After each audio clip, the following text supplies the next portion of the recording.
जय मसीह की। Praise the Lord, glory to Jesus.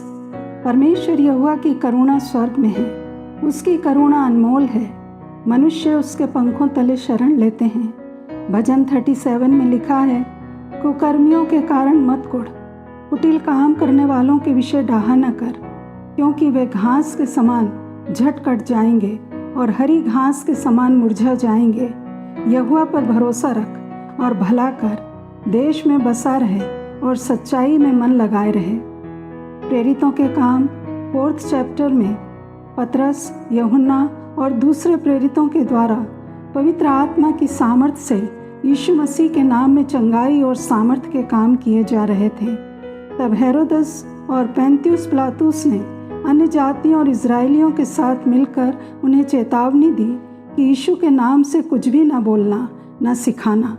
तब उन्होंने एक चित होकर ऊंचे शब्द से परमेश्वर से प्रार्थना की, हे स्वामी, तू वही है जिसने स्वर्ग और पृथ्वी और समुद्र और जो कुछ उनमें है बनाया। तूने पवित्र आत्मा के द्वारा दाऊद के मुख से कहा, अन्य जातियों ने हुल्लड़ क्यों मचाया और देश देश के लोगों ने क्यों व्यर्थ बातें सोची। प्रभु और मसीह के विरोध में पृथ्वी के राजा खड़े हुए और हाकिम एक साथ इकट्ठे हो गए। अब हे प्रभु, उनकी धमकियों को देख और अपने दासों को ये वरदान दे कि तेरा वचन बड़े याब से सुनाए। चंगा करने के लिए अपना हाथ बढ़ा कि चिन्ह और अद्भुत काम तेरे पवित्र सेवक यीशु के नाम से किए जाएं। जब वे प्रार्थना कर चुके तो वह स्थान जहाँ वे इकट्ठे थे हिल गया और वे सब पवित्र आत्मा से परिपूर्ण हो गए और परमेश्वर का वचन याब से सुनाते रहे। ये प्रार्थना जो प्रेरित कर रहे हैं परमेश्वर की इच्छा को बता रही है कि उन्होंने अपने आप को तैयार कर लिया है कि जो कुछ हो रहा है उसको बदलने के लिए हमारे हृदय तैयार हैं। उन्होंने परमेश्वर के मार्गों को और सतावों का सामना करने और मारे जाने को भी अपने लिए चुन लिया है। पवित्र आत्मा उनको नहीं छोड़ेगा और जब तक उनका काम पूरा नहीं हो जाता, पवित्र आत्मा की सामर्थ्य में वे परमेश्वर की योजना को पूरा करेंगे। प्रारंभिक कलीसिया पवित्र आत्मा से भरपूर कलीसिया थी। पवित्र आत्मा उन्हें प्रार्थना के लिए उत्साहित करता था और परमेश्वर को खोजने का मार्ग बताता था।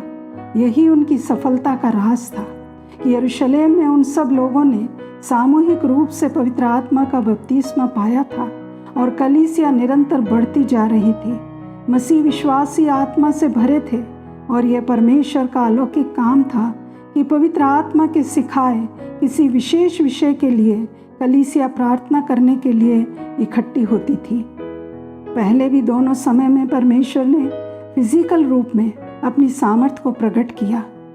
ऐसा हम पिछले संदेशों में सीख चुके हैं कि कैसे बड़ी आंधी और आग के समान पवित्र आत्मा लोगों पर आ ठहरा और वे सामर्थ्य से भर गए और प्रार्थना के उत्तर में बंदी गृह में जंजीरों से बंधा हुआ पतरस हेरोदस के हाथ से छुड़ाया गया। दोनों समय में पवित्र आत्मा की भरपूरी को परमेश्वर ने उंडेल दिया था और इस समय भी वे पवित्र आत्मा के सामर्थ्य से उतरने के लिए और याब से वचन सुनाने के लिए प्रार्थना कर रहे हैं। ऐसी ही प्रार्थना आज के समय से भी संबंध रखती है। इस सामर्थ्य की आज कलीसिया को जरूरत है, क्योंकि ये प्रार्थना विशेष अधिकार रखने वालों के द्वारा नहीं पर सामान्य विश्वासी लोगों के द्वारा की गई। जब ये प्रार्थना की गई, परिस्थितियाँ अच्छी नहीं थी, उन्हें धमकियाँ दी जा रही थी और वचन को सुनाने से रोका जा रहा था। यीशु नाम को लेने और सुसमाचार को फैलाने से रोकने के लिए विरोध किया जा रहा था। चर्च में ऐसी प्रार्थना की बहुत ज़रूरत थी। यदि कलीसिया भयभीत हो जाती तो भयंकर बातें हो सकती थीं और वह बिखर जाती। उन्होंने प्रार्थना में अपने जीवित परमेश्वर को, जिसे वो जानते थे कि वो क्रिएटर है, जिसने स्वर्ग और पृथ्वी और समुद्र और जो कुछ उसमें है उसे बनाया है। वो जानते थे कि सभी एल्डर्स, सभी लीडर्स, प्रीस्ट, धार्मिक अगुए उसकी संपत्ति हैं और जैसा वह चाहे उनके साथ कर सकता है। वो जानते थे कि वही संसार को, सृष्टि को चलाने वाला रूलर है। दुष्ट लोगों पर और दुष्ट कामों पर भी उसका अधिकार है, भजन 2 अध्याय के पहले वचन से 6 वचन में लिखा है, जाति जाति के लोग क्यों हुल्लड़ मचाते हैं और देश देश के लोग क्यों व्यर्थ बातें सोचते हैं।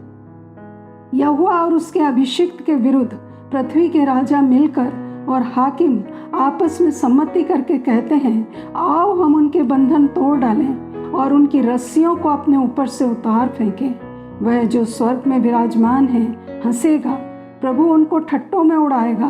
तब वह उनसे क्रोध में बातें करेगा और क्रोध में कहकर उन्हें घबरा देगा। मैं तो अपने ठहराए हुए राजा को अपने पवित्र पर्वत सिय्योन की राजगद्दी पर बैठा चुका हूँ। मैंने तो अपने पुत्र यीशु को उन पर न्यायी ठहराया है। वह उन्हें लोहे के डंडे से टुकड़े टुकड़े करेगा और कुम्हार के बर्तन के समान उन्हें चूर चूर कर देगा। जाति जाति के लोग उसकी संपत्ति हैं और देश देश के लोगों पर उसका अधिकार है। जो विरोधियों का मुंह बंद करने और दुष्टता की ताकतों को तोड़ने की ताकत रखता है। इसलिए अब हे राजाओं, बुद्धिमान बनो, हे पृथ्वी के न्यायियों, ये उपदेश ग्रहण करो। डरते हुए यहोवा की उपासना करो और कांपते हुए मगन हो। पुत्र को चूमो, ऐसा ना हो कि वह क्रोध करे और तुम मार्ग ही में नष्ट हो जाओ, क्योंकि क्षण भर में उसका क्रोध भड़कने को है। धन्य हैं वे जिनका भरोसा उस पर है। हम उन दिनों में रह रहे हैं जब सारे संसार में बुराइयां और पाप खतरे की घंटी के स्तर तक बढ़ता जा रहा है। गवर्नमेंट स्कैंडल हर कहीं है। हर एक देश की सरकारें ऐसे कानून बना रही हैं जो लोगों की भलाई के लिए नहीं है। धार्मिक सताव चारों ओर है। पुराने नियम में अश्शूर का राजा सन्हेरीब और उसके कर्मचारियों ने यहोवा परमेश्वर और उसके दास हिजकिय्याह की निंदा की। उन्होंने सर्वशक्तिमान परमेश्वर की ऐसी चर्चा की मानो वे पृथ्वी के देश देश के लोगों के देवताओं के बराबर हों जो मनुष्यों के बनाए हुए हैं।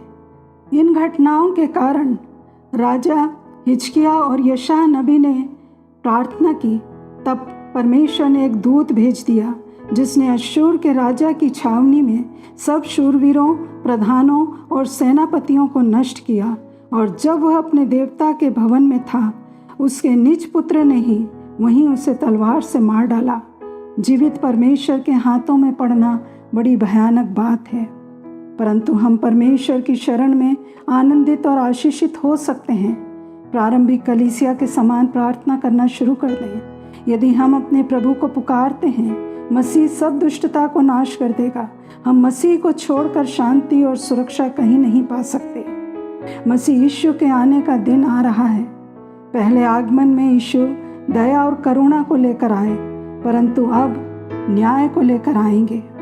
उनके आने में यदि देर हो रही है, हम अगले दिन का इंतज़ार न करें। यदि हमने यीशु की शरण नहीं ली तो हमें न्याय का सामना करना होगा।